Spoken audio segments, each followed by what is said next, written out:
Hello મિત્રો, કેમ છો બધા? મજામાં?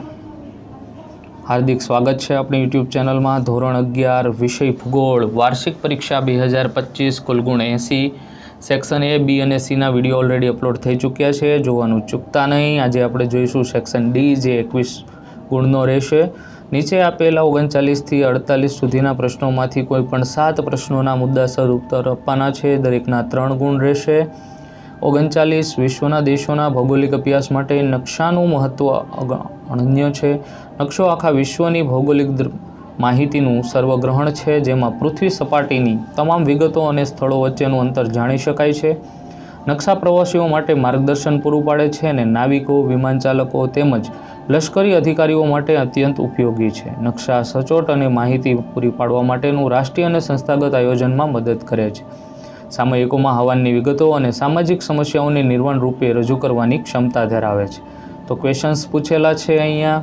જો મિત્રો ચેનલમાં નવા હોય અને હજી સુધી ચેનલને સબસ્ક્રાઇબ ના કરી હોય તો સૌપ્રથમ ચેનલને સબસ્ક્રાઇબ કરી બેલ આઇકન પર ક્લિક કરો, અને જો વિડીયો પસંદ આવે તો વધુમાં વધુ વિદ્યાર્થી મિત્રો સર્કલ સુધી આ વિડીયોની લિંકને શેર કરવાનું ભૂલતા નહીં, જેથી કરી તમારા મિત્રો પણ સારા માર્ક્સ મેળવી શકે. નકશાનું મહત્ત્વ શું છે? તો નકશાનું મહત્ત્વ એ છે કે તે સમગ્ર વિશ્વની ભૌગોલિક માહિતી પ્રદાન કરે છે. નકશો કઈ માહિતી આપે છે? તો નકશો પૃથ્વીની સપાટી, સ્થળોની વિગતો અને અંતર વિશેની માહિતી આપે છે. નકશા ક્યાં ક્યાં ઉપયોગી છે? તો નકશા પ્રવાસીઓ, નાવિકો, વિમાનચાલકો અને લશ્કરી અધિકારીઓ માટે ઉપયોગી છે. 40 સૌર પરિવાર એક વિશાળ ગ્રહો, ઉપગ્રહો, લઘુગ્રહો, ઉલ્કાઓ અને ધૂમકેતુઓનું મંડળ છે, જેમાં મુખ્યત્વે સૂર્યનો સમાવેશ થાય છે. સૂર્ય, જે કેન્દ્રીય તારો છે, તેને 13,92,000 કિલોમીટરનો વ્યાસ છે અને તેનું ગુરુત્વાકર્ષણ બળ પૃથ્વીના ગુરુત્વાકર્ષણ બળ કરતાં 28 ગણું વધારે છે. સૂર્યની સપાટીનું તાપમાન 6000 ડિગ્રી સેલ્સિયસ છે, જ્યારે તેના કેન્દ્રમાં 1.5 કરોડ ડિગ્રી સેલ્સિયસ સુધી તાપમાન છે. સૂર્યની ઉર્જા હાઇડ્રોજનના પરમાણુઓના એકીકરણથી પેદા થાય છે, જે પ્રકાશ અને ગરમી રૂપે અંતરિક્ષમાં ફેલાય છે. પૃથ્વી પર સજીવ સૃષ્ટિના ઉદ્ભવ અને સૂર્યની ઉર્જા ખૂબ જ મહત્વપૂર્ણ છે. સૂર્યની આસપાસ ફરતા ધૂમકેતુઓ, જેમ કે હેલીનો ધૂમકેતુઓ તરીકે ઓળખાય છે, અને જોતા એક રાત્રિના આકાશમાં ઉલ્કાઓ પણ દેખાય છે. આકાશગંગા એક વિશાળ અવકાશીય પદાર્થ છે, જેમાં અસ્તિત્વ ધરાવતા તારકોની અનેક સંખ્યા છે. ક્વેશ્ચન્સ પૂછેલો છે આપણને, સૌર પરિવારના અધિષ્ઠાતા કોણ છે? તો સૂર્ય. સૂર્યનો વ્યાસ પૃથ્વીનો વ્યાસ કરતાં કેટલો વધારે છે? તો 100 ગણો. પૃથ્વીની સપાટી અને તેનું કેન્દ્રનું તાપમાન શું છે? તો પૃથ્વીની સપાટીનું તાપમાન છે 6000 ડિગ્રી સેલ્સિયસ અને કેન્દ્રનું તાપમાન છે 1.5 કરોડ ડિગ્રી સેલ્સિયસ. તાપમાનના વિતરણની ઉપર અક્ષાંશની અસર. વિષુવવૃત્તથી બને ધ્રુવો તરફ તાપમાન ક્રમશઃ ઘટતું જાય છે. વિષુવવૃત્ત પર સૂર્યના કિરણો કાયમ લંબ દિશામાં પડે છે, તેથી ત્યાં તાપમાન હંમેશા ઊંચું રહે છે.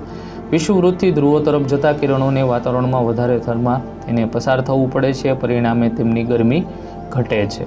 ત્યાર પછી આપણને ક્વેશ્ચન્સ પૂછેલો છે કે શિયાળ એટલે શું? વૃંદાવરણનો પોપડો આશરે સરેરાશ 33 કિલોમીટરની જાડાઈ ધરાવે છે. પૃથ્વી સપાટીની નજીકના ભાગમાં પ્રસ્તર ખડકોનું પાતળું સ્તર આવેલું છે. આવરણને શિયાળ પણ કહે છે. શિયાળમાં SIનો અર્થ સિલિકા એટલે કે રેતી અને Lનો અર્થ એલ્યુમિનિયમ થાય છે. ત્યાર પછી ક્વેશ્ચન્સ આપેલો છે, ભૂમિખંડો અને મહાસાગરોની રચના પૃથ્વી પર વિભાજિત ભૂવિભાગોને દર્શાવે છે. ઉત્તર અમેરિકાની, દક્ષિણ અમેરિકાની, આફ્રિકાની, એશિયાની, ઓસ્ટ્રેલિયાની અને એન્ટાર્કટિકા વચ્ચે અસંખ્ય નાના ટાપુઓનો સમાવેશ થાય છે. એમના આધારે અહીંયા આપણને ક્વેશ્ચન્સ પૂછેલા છે, જેમના જવાબ આપણે જોઈએ કે ભૂમિખંડોમાં કયા ખંડોનો સમાવેશ થાય છે. તો ઉત્તર અમેરિકા, દક્ષિણ અમેરિકા, આફ્રિકા, એશિયા, ઓસ્ટ્રેલિયા અને એન્ટાર્કટિકા. ઉત્તર ગોળાર્ધને કેમ ભૂગોળાર્ધ કહેવામાં આવે છે? તો ઉત્તર ગોળાર્ધમાં વધુ ભૂમિખંડો હોવાથી તેને ભૂગોળાર્ધ કહેવામાં આવે છે. 3 ભૂમિખંડોનું પ્રમાણ પૃથ્વી સપાટી પર કેટલું છે? તો ભૂમિખંડોનું પૃથ્વી સપાટી પરનું પ્રમાણ 29%. મહાસાગરોમાં કયા મુખ્ય સમુદ્રનો સમાવેશ થાય છે? તો એટલાન્ટિક, પેસિફિક, હિન્દ, આર્કટિક અને એન્ટાર્કટિકા મહાસાગરનો સમાવેશ થાય છે. મહાસાગરનું પૃથ્વી પર કેટલું પ્રમાણ છે? તો આશરે 70% જેટલું પ્રમાણ છે. ત્યાર પછી ક્વેશ્ચન્સ આપેલો છે કે સમુદ્ર જળનું તાપમાન અને તેના ભૌતિક ગુણધર્મોમાંથી જ એક છે, જે પરિબળ જેમ કે સૂર્યના કિરણો, પવનો અને મહાસાગરના પ્રવાહો દ્વારા પ્રભાવિત થાય છે. ક્વેશ્ચન્સ આપેલા છે આપણને કે સમુદ્ર જળનું સરેરાશ તાપમાન કેટલું હોય છે? તો 17°C.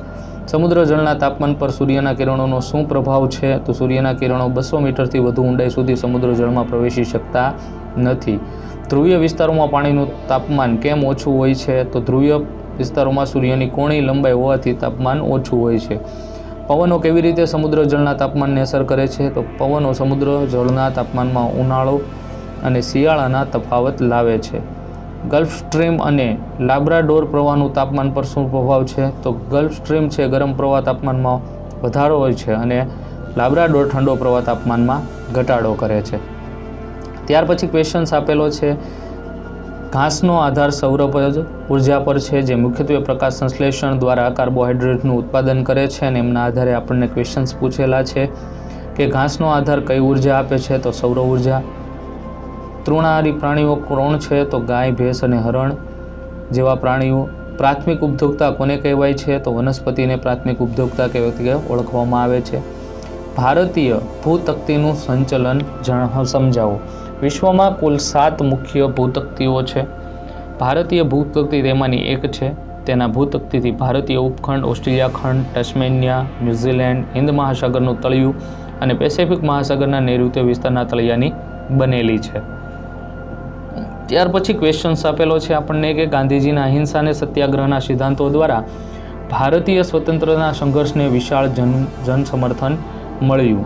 તો ક્વેશ્ચન્સ આપેલા છે કે ગાંધીજી કયા 2 સિદ્ધાંતોના પ્રચારકો હતા? તો અહિંસા અને સત્યાગ્રહ. ભારતીય સ્વતંત્રતા સંઘર્ષમાં લોકો કેવી રીતે જોડાયા? શાંતિપૂર્ણ પ્રદર્શન અને અહિંસાથી. ભારતને કઈ સાલમાં સ્વતંત્ર મળી? તો ઈસવીસન 1947માં. ત્યાર પછી ક્વેશ્ચન્સ આપેલો છે. ભૂમિખંડો અને મહાસાગરોની રચના પૃથ્વી પર વિભાજિત ભૂવિભાગોને દર્શાવે છે અને ક્વેશ્ચન્સ આપણને પૂછેલા છે કે ભૂમિખંડોમાં કયા ખંડોનો સમાવેશ થાય છે? તો ઉત્તર અમેરિકા, દક્ષિણ અમેરિકા, આફ્રિકા, એશિયા, ઓસ્ટ્રેલિયા અને એન્ટાર્કટિકા. ત્યાર પછી ભૂગોળાર્ધ કોને કહે છે? તો ઉત્તર ગોળાર્ધમાં વધુ ભૂમિખંડો છે જેને ભૂગોળાર્ધ કહેવાય. અને સપાટી પર પ્રમાણ કેટલું છે? તો જવાબ આવશે 29%. નવા વિડીયોમાં ફરી ખૂબ જ ઝડપથી પાછા મળીશું. ત્યાં સુધી લાઈક કરો, વેક કરો, સબસ્ક્રાઈબ કરો. Thank you.